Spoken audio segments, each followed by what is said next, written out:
Bienvenue dans le balado « La diversité à livre ouvert ». Ce balado portera sur l'expérience des citoyens et citoyennes qui sont nés ailleurs et se sont établis au Québec. Dans cette deuxième partie, nous explorerons la contribution de ces personnes à leur société d'accueil. Moi, je dis toujours que je suis un livre usagé ou usé. Les feuilles de mon livre jaunissent. J'espère qu'ils ne vont pas tomber en désuétude, mais on peut le mettre dans une bibliothèque. On va ressortir un beau jour, puis on va lire les vieilles pages, puis on va dire « Ah, c'était comme ça dans le temps. Ah, c'était comme ça que ce monsieur pensait. »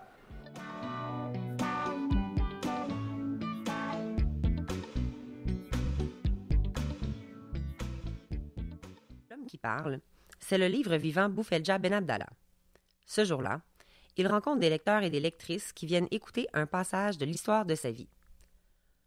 Tout autour, d'autres livres ont été réunis par la Fondation Monique Fitzbach pour une bibliothèque bien singulière, une bibliothèque vivante.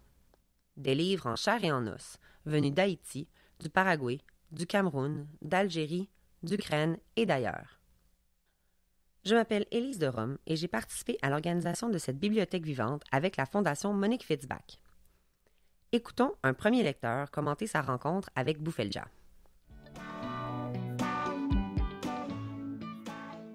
Je viens de rencontrer M. Benabdallah, originaire d'Algérie, qui est un citoyen vraiment exemplaire. M. Benabdallah m'a parlé de son histoire depuis qu'il est au Québec.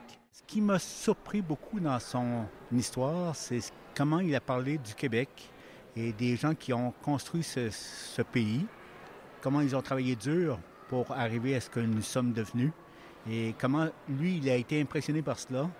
Autant il aime parler de son pays, de ses origines, etc., il est aussi reconnaissant de ce qu'il a rencontré au Québec et des gens qui ont construit cette terre d'accueil. Dans les années 60, le jeune Boufeldja Benabdallah quitte l'Algérie. Avec un groupe d'amis étudiants à l'université, Boufeldja s'est donné le défi de découvrir le monde. Les hasards de la vie guident le jeune homme vers les rives du Saint-Laurent et les grandes forêts du Québec, qui le passionnent au point de devenir professeur de foresterie. Je ne pensais jamais être dans le bois.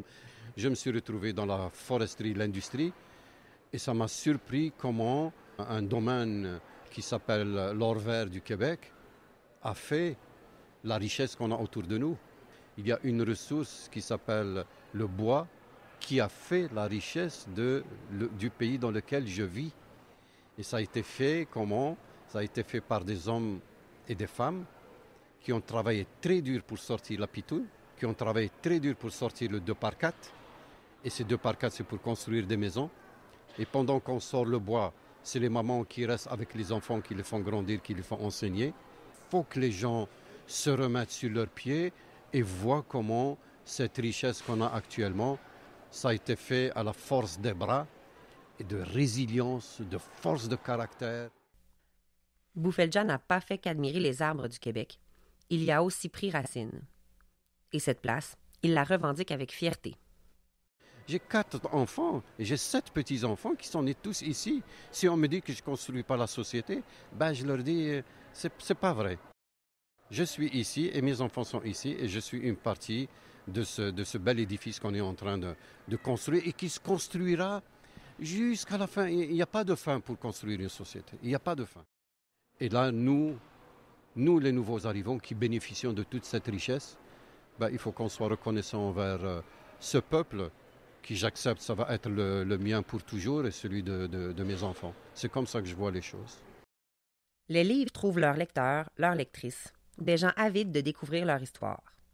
Notamment celle de Suzy Bouchard, qui a été adoptée par une famille québécoise étant jeune.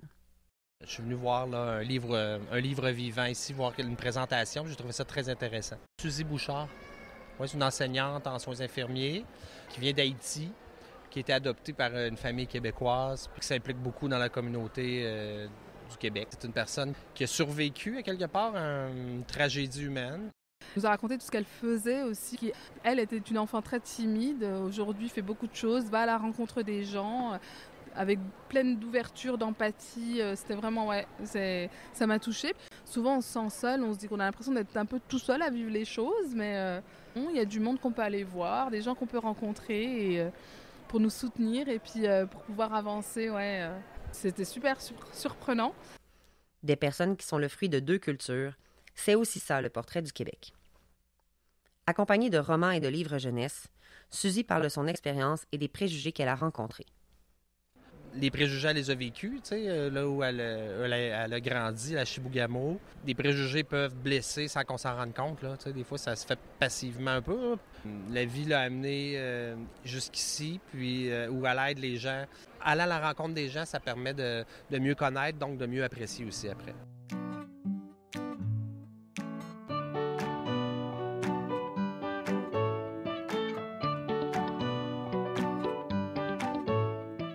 Un peu plus loin, devant le livre vivant Victor Ramos, se trouvent des livres, cette fois-ci en papier. Autant de clés à ses yeux pour s'ouvrir au Québec. Vous voulez connaître une société, lisez ces grands écrivains et vous allez connaître beaucoup. Je m'appelle Victor Hugo Ramos. Je suis originaire du Paraguay. Je suis arrivé ici 25 juin 1978. Donc ça fait un bout de temps. J'ai commencé par Gabriel Roy et là, ça m'a permis de mieux comprendre la société des années 70, les années où je suis venu ici. Et ainsi de suite, on découvre le Québec, mais d'une façon vivante. J'ai ici avec moi Gaston Miron, qui est un très grand poète connu et que j'aime beaucoup. Lui m'a fait découvrir le Québec qui rêve à devenir un pays, qui réclame l'autodétermination du peuple québécois. Mais c'est le grand amour que Miron m'a transmis pour le Québec. Victor ne se contente pas d'admirer Gaston Miron. Dans les écrits de Miron, Victor retrouve des thèmes qui sont également chers au poète chilien Pablo Neruda, qu'il affectionne particulièrement. Et Pablo Neruda, par contre, lui, il revendique aussi le besoin de la liberté, puisque nous, on est déjà indépendants, mais il y a d'autres types d'oppression qui viennent aussi. Pablo Neruda, c'est un homme aussi qui unit l'esthétique, la beauté de ses poèmes avec l'éthique, c'est-à-dire la recherche de la liberté et de la justice.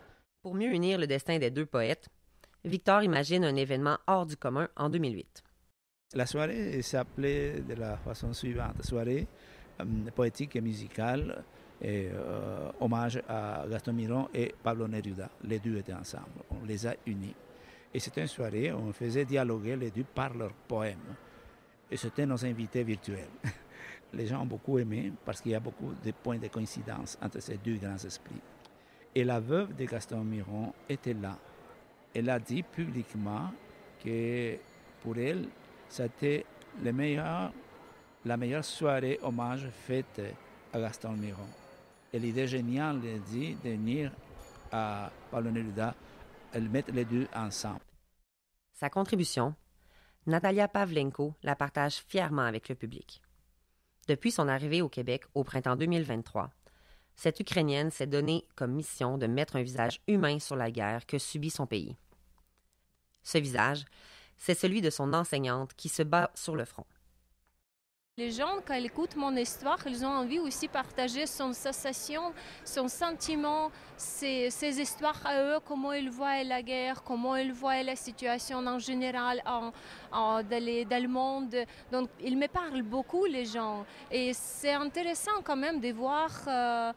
parfois, même les enfants posent des questions et même les enfants, ils commencent à pleurer. Donc, ça veut dire que les émotions ne retiennent pas, elles sortent les émotions. C'est comme les larmes, c'est un peu des expressions non verbales. Donc, ils me parlent beaucoup de toutes les manières. À travers cette femme restée au pays, Natalia aide les Québécois à parler de leurs émotions face au conflit. Je vois que les gens ne sont pas insensibles. Ils sont sensibles au mal qui se passe en ce moment dans le monde. Et ça me rassure. La composition des livres vivants est diverse. Les origines s'entremêlent. Un pied en Europe, le cœur en Afrique du Nord, des racines égyptiennes ou au Sahel. Voilà, donc là c'est le pays de papa, ici. Tu mets sur l'Irlande, sur l'île de l'Irlande, un peu d'où il vient exactement, il faudra redemander à papa. Comme ça, on a tous les pays d'où on vient, c'est super. L'immigration ne se limite pas à la question du départ d'un pays X à l'arrivée dans un pays Y. En tout cas, pas pour Herman Ehouo, lui-même originaire de la Côte d'Ivoire. Ce fonctionnaire au ministère du Revenu, établi ici depuis quelques années, connaît la valeur que représente un nouvel arrivant pour le Québec d'aujourd'hui. Nous ne sommes pas venus profiter, mais aussi on a un objectif principal qui est de pouvoir apporter notre petite pierre à l'édifice.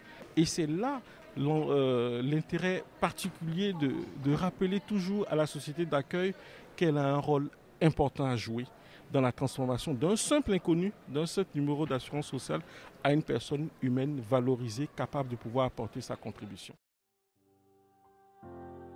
Vous venez d'écouter la dernière partie du balado « La diversité à livre ouvert », une initiative de la Fondation Monique Fitzbach en collaboration avec le Centre Rire 2000. Dans cette deuxième partie, vous avez entendu des extraits des témoignages de Boufelja Benabdallah, Victor Ramos, Herman Ehouo, Natalia Pavlenko et bien sûr de leurs lecteurs et lectrices. Captation, montage et écriture, Pascal Guéricola et Céline Fusia. Mixage, Céline Fusia. Musique, Tommy Tiquet. Révision, Élise de Rome. Une création originale de la Fondation Monique Fitzbach en collaboration avec le Centre Rire 2000. Ce balado a été rendu possible grâce à la contribution financière du ministère du Patrimoine canadien dans le cadre du programme de soutien aux communautés, au multiculturalisme et à la lutte contre le racisme.